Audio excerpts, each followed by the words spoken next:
يهده الله فلا مضل له ومن يضلل فلا هادي له ونشهد أن لا إله إلا الله وحده لا شريك له ونشهد أن محمدا عبده ورسوله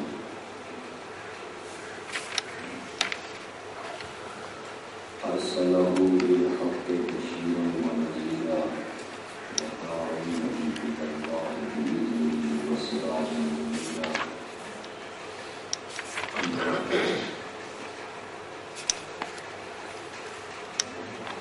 وأعوذ بالله من الشيطان الرجيم بسم الله الرحمن الرحيم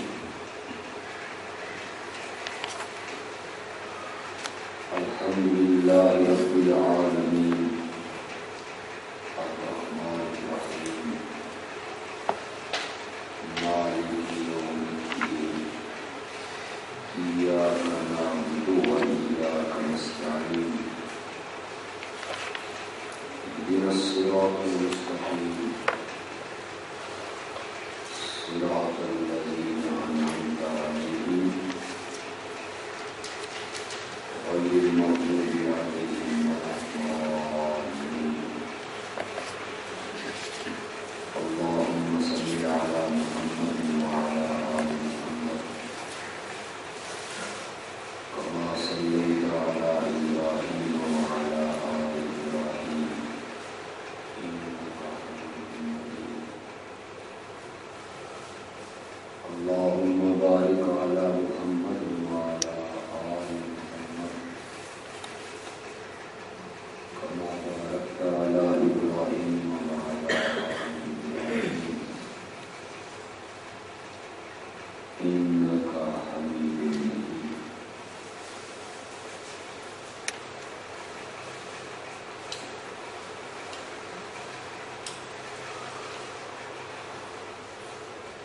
لاہور کے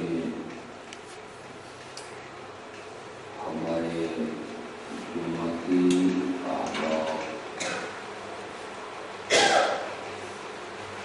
اور علماء کرام نے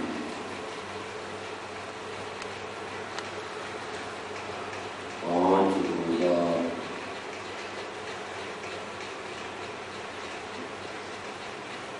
اس اہم اور معلوماتی کلاس کا انتظام و انسلام کیا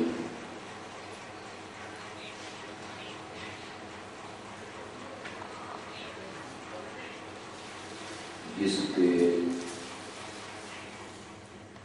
دو عنوان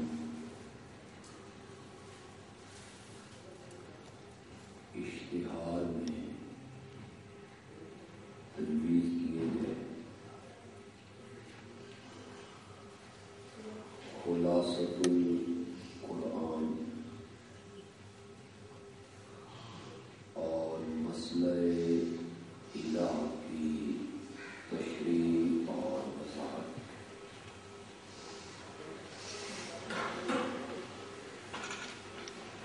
ظاہر بات ہے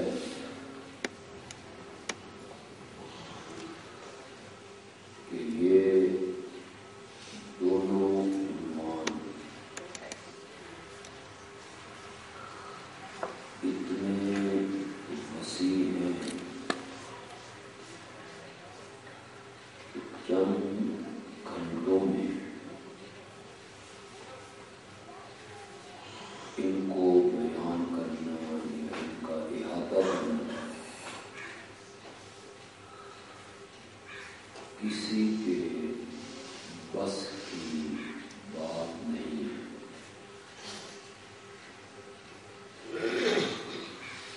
اس مسئلہ الہ کے لیے اللہ نے 1,00,000 سے زیادہ انبیاء کو مبعوث کیا ہو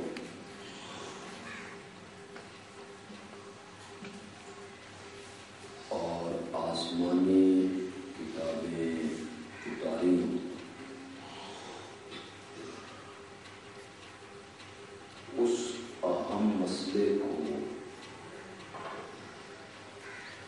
تھوڑے سے وقت میں اور چند دنوں میں کس طرح اور کیوں کر بیان کیا جا سکتا ہے، لیکن میں کوشش کروں گا کہ ان دونوں عنوانوں کو اختصار کے ساتھ آپ کے سامنے بیان کروں، لیکن یہ اس وقت ہی ممکن ہوگا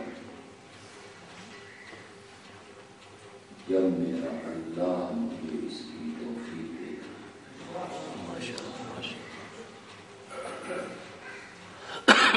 اللہ مجھے اس کی توفیق دے اور آپ کی پوری توجہ میری طرف منظور رہے، انشاءاللہ ہمارا یہ وقت نفع اور خیر سے خالی نہیں۔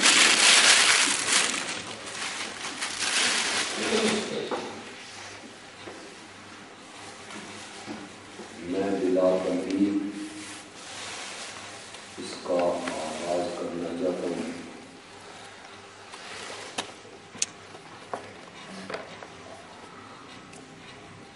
قرآن پاک کی تفسیر کا پہلا اصول یہ ہے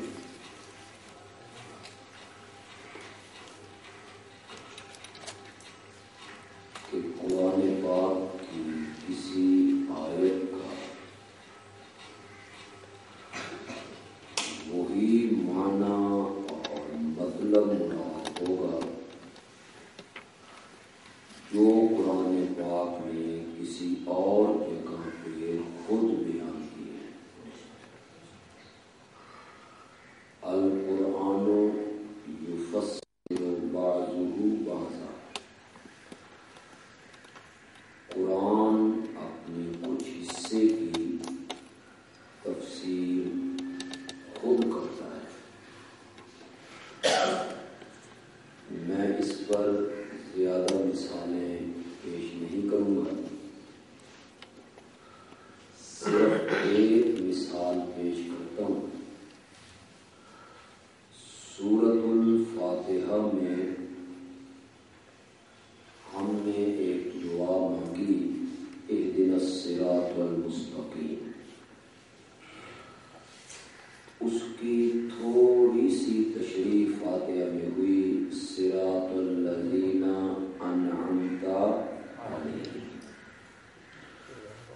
راستہ ان لوگوں کا جن پہ تو نے انعام کیا۔ یہ کون ہے جن پر انعام ہوا؟ یہ کون لوگ ہیں؟ اسے فاتحہ میں بیان نہیں کیا،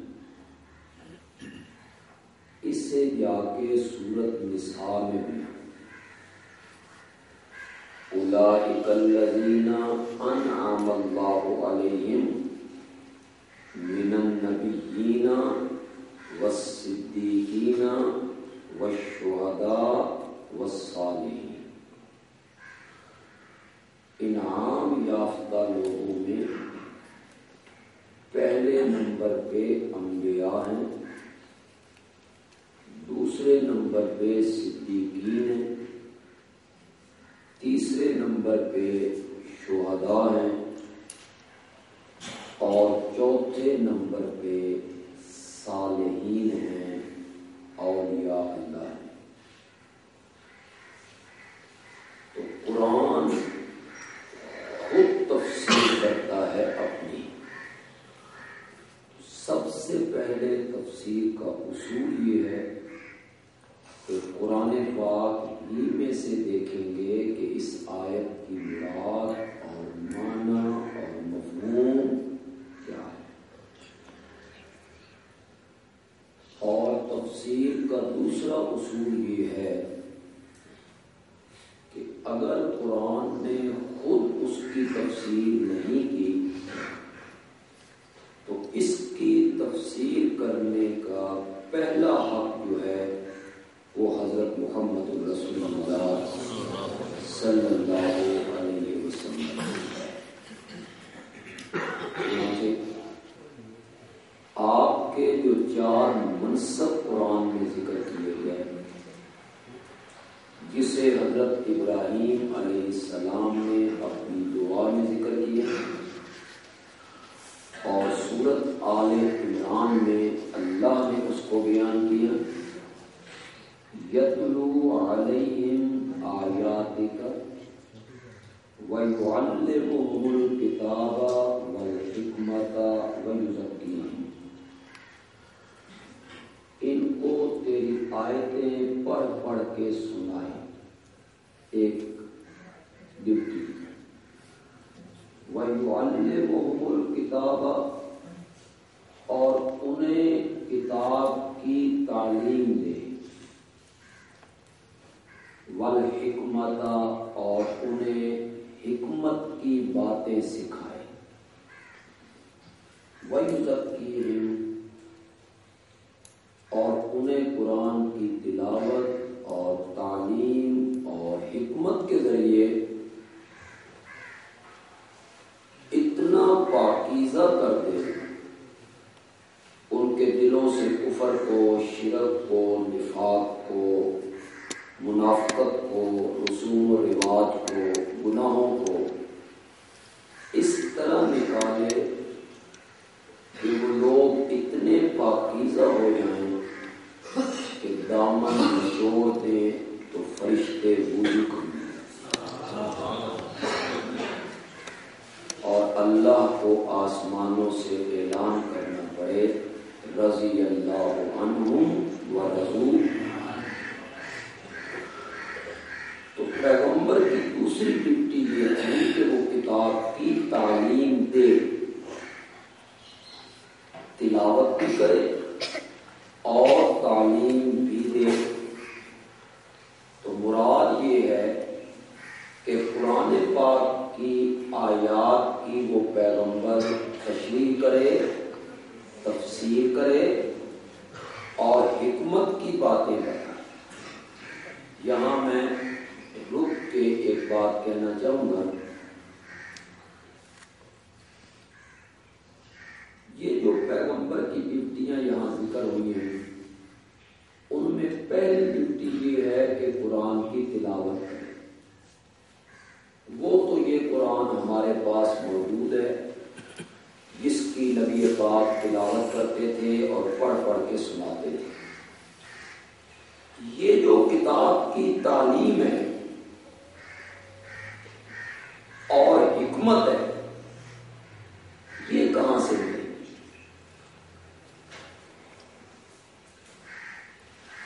تلاوت تو آپ نے کی اور 30 پارے ہمارے پاس آج بھی موجود ہیں، لیکن وہ جو آپ کی دوسری ڈیوٹی ہے کہ وہ کتاب کی تعلیم دے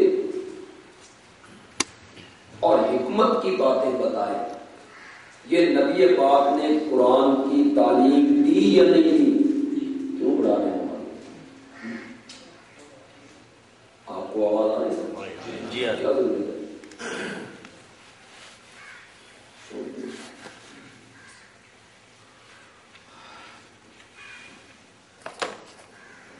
تو آپ نے یہ ڈیوٹی سر انجام دی اور قرآن کی تعلیم آپ نے دی یا نہیں دی؟ دی جی بے شک. حکمت کی باتیں آپ نے سکھائیں یا نہیں سکھائیں؟ وہ کہاں سے ملی؟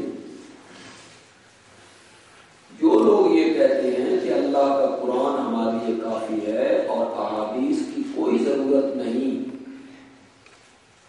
جیسے آپ کے لاہور میں غلام احمد پرویز ہوا ہے. میرا سوال یہ ہے کہ اگر قرآن ہی کافی ہے تو یہ جو پیغمبر کی دوسری ڈیوٹی تھی یعلمہم الکتاب والحکمۃ، یہ پیغمبر نے ڈیوٹی سر انجام دی تھی، یہ کہاں سے ملے گی؟ احادیث۔ ظاہر بات ہے کہ یہ چیزیں احادیث سے ملیں گی، تو پھر قرآن پر ایمان لانے کے ساتھ ساتھ آپ کے صحیح ارشادات پر ایمان لانا بھی ایک مومن کے لیے ضروری ہے۔